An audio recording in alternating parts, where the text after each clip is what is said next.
নমস্কাৰ আপোনালোক সকলোকে পুনৰবাৰ আপু নিউজৰ অন্য এটা ভিডিঅ' লৈ স্বাগতম জনাইছোঁ। জুবিন দাৰ মৃত্যু হোৱা আজি 20 দিন পাৰ হ'ল। জুবিন দাৰ মৃত্যু হোৱা 20 দিন পাৰ হ'ল, কিন্তু তাৰ পাছতো জুবিন দা কেনেকৈ মৃত্যু হৈছিলে, জুবিন দাৰ সেয়া হত্যাই আছিলে নে জুবিন দা প্ৰকৃতাৰ্থত মৃত্যু হৈছিলে, সেই তথ্য এতিয়ালৈকে সঠিকভাৱে জানিব পৰা হোৱা নাই। যাক লৈ বৰ্তমান সময়ত শংকিত হৈ পৰিছে এছাম সচেতন মহল। এছাম সচেতন মহলে কৈছে যে 3 সপ্তাহৰ পাছতো ঘটনা সংঘটিত হোৱা স্থানৰ পৰা তথ্য প্ৰমাণ সংগ্ৰহ নকৰাকৈ যি তদন্ত চলি আছে তাৰ আদালতত কি গতি হ'ব তাকে মই ভাবিব পৰা নাই। জুবিন গাৰ্গে জীৱন্ত কালত চৰকাৰক মাজে সময়ে জ্বলা কলা খুৱাইছিল।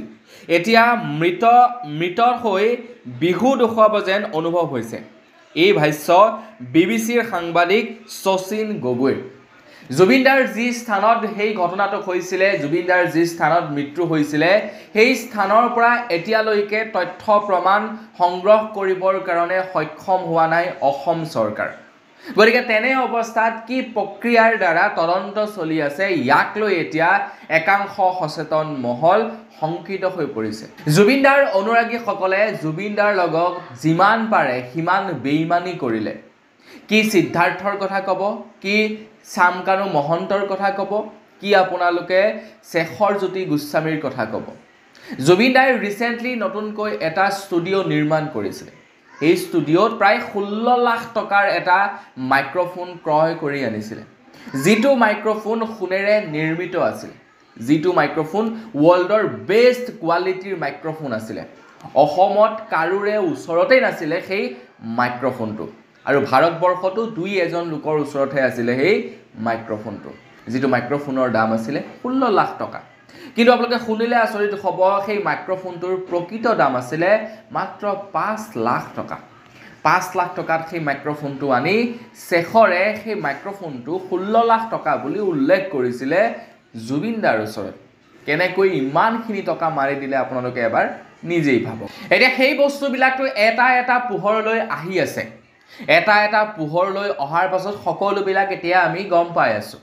শেখৰজ্যোতি গোস্বামীয়েতো ডাইৰেক্টলি কৈ দিছিলে যে জুবিন দাক আগদিনাখনি বিষ খুওৱা হৈছিলে, জুবিন দাক বিষ পান কৰোৱাই হত্যা কৰা হৈছিলে বুলি শেখৰজ্যোতি গোস্বামীয়ে তথ্য দাঙি ধৰিছিলে।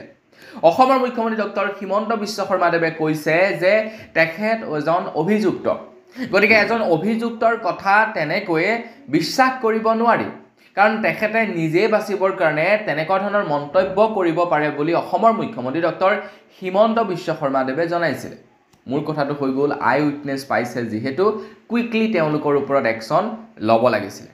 এতিয়া বেলেগৰ কথা বাদ দিলোঁ, মই যদি জুবিন দাৰ পত্নী গৌৰিমা বৌৰ কথা ক'বলৈ যাওঁ, গৌৰিমা বৌও হয়তো এতিয়া অকণমান চিন্তিত হৈ পৰিছে, কাৰণ জুবিন দাৰ নিচিনা মানুহজনে 20 দিন হৈ গ'ল ন্যায় পোৱা নাই।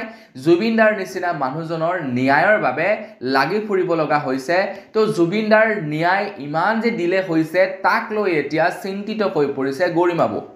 গৌৰিমা বৌয়ে যোৱাকালি কান্দি কান্দি তেখেতে কৈছে যে প্ৰিয় মানুহজনৰ বাবে এতিয়া লাগে ন্যায়। জুবিনৰ লগত কি হৈছিল মই জানিব লাগিব। সকলোৱে সদায় জাষ্টিছ ফৰ জুবিন গাৰ্গ লিখাৰ আহ্বান জনালে গৌৰিমা বৌয়ে। ভাবক আপোনালোক, ইমান দিনে বৌয়ে কৈ আছিলে আমাৰ চৰকাৰৰ ওপৰত আস্থা আছে, প্ৰশাসনৰ ওপৰত আস্থা আছে, আমি ন্যায় পাম। তেখেতে প্ৰত্যেকটো সময়তে কৈ আহিছিলে যে মোৰ সম্পূৰ্ণ আস্থা আছে, ন্যায় পামেই পাম, ন্যায় পাবই লাগিব, খুব সোনকালেই ন্যায় পাম। কিন্তু যিহেতু এতিয়া ন্যায় পোৱাটো অলপ ডিলে হৈ গৈছে, যাৰ কাৰণে তেখেতেও শংকিত হৈ পৰিছে যে মই প্ৰকৃতাৰ্থ ন্যায় পামগৈনে, প্ৰকৃতাৰ্থত জুবিন কেনেকৈ মৰিছিলে, সেই হত্যাই আছিলে নে প্ৰকৃত মৃত্যু আছিলে, তাৰ মানে একদম একচুৱেল ৰিপৰ্টছটো মই পামনে, যাৰ কাৰণে তেখেত এতিয়া শংকিত হৈ পৰিছে আৰু জুবিন অনুৰাগীসকলক আহ্বান জনাইছে justice for Zubeen Garg hashtag ব্যৱহাৰ কৰিবলৈ। গতিকে তেখেতে এই কথাষাৰ কিয় ক'ব লগা হ'ল, জাষ্টিছ ফৰ জুবিন গাৰ্গ তেখেতে লিখিবলৈ আহ্বান কৰিব লগা হ'ল কিয়?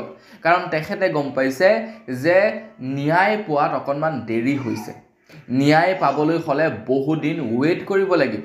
ন্যায় পাম নে নেপাম তাক লৈ হয়তো শংকিত হৈ পৰিছে, যাৰ কাৰণে নেকি এনেধৰণৰ মন্তব্য কৰিব লগা হৈছে আপোনালোকে হয় নে নহয় নিজেই ভাবক আপোনালোকে যদি কৰবাত হঠাতে উচ্ছেদ অভিযান চলাব লগা হয় চৰকাৰে কুইকলি নিৰ্দেশনা দি দিয়ে উচ্ছেদ অভিযান চলাবৰ কাৰণে 2 দিনৰ ভিতৰত উচ্ছেদ অভিযান চলি যায় গতিকে তেনে অৱস্থাত ইমান দিন হৈ গ'ল জুবিনদাৰ হত্যাই হৈছিলে নে তেখেতৰ প্ৰকৃত মৃত্যু হৈছিলে সেই তথ্য এতিয়ালৈকে অসম চৰকাৰে দাঙি ধৰিব পৰা নাই কিন্তু তাৰ পাছত আকৌ অসম চৰকাৰে কয় আমি জুবিনৰ ন্যায় দিছো যাৰ কাৰণে আমাক ধন্যবাদ জ্ঞাপন কৰিব লাগে এটা হয় 2-3 জনক এৰেষ্ট কৰিছে এইটো নোহোৱা নহয় জুবিন অনুৰাগী সকলোকো এৰেষ্ট কৰিছে এইটো হয় আমি দেখিবলৈ পাইছো কিন্তু প্ৰকৃত ন্যায় লাগে ন আমাক যে জুবিনদাৰ সঁচাকৈ মৃত্যু হৈছিলে নৰ্মেল মৃত্যু আছিলে তেখেতক হত্যা কৰা হৈছিলে প্ৰকৃত সত্যটো আমাক এতিয়া দৰকাৰ হৈছে আৰু এইটো অকনমান দেৰি হৈছে জুবিনদাৰ নিচিনা এজন মানুহৰ ওপৰত মোৰ মতে SIT বা জুবিনদাৰ নিচিনা এজন মানুহৰ ওপৰত তদন্ত কৰিবৰ কাৰণে ইমান দিন লগাবই নালাগিছিলে হয় না নহয় আপোনালোকে কি ভাবে কমেন্ট সেকশনত জনাব তো বন্ধু-বান্ধৱীসকল বস আজিৰ ভিডিও জনাবলগীয়া খবৰ ইমানটোৱে আছিলে তো আপোনালোকে কি ক'ব যদি আপোনালোকে জুবিনদাৰ অনুৰাগী #justice4jubin কমেন্ট সেকশনত লিখিবলৈ নাপাহৰিব আজিৰ ভিডিও দিবানে পুনৰ এটা ভিডিও লগ পোৱাৰ আশা কৰিলো বিদায় মাগিছো ধন্যবাদ জয় অসম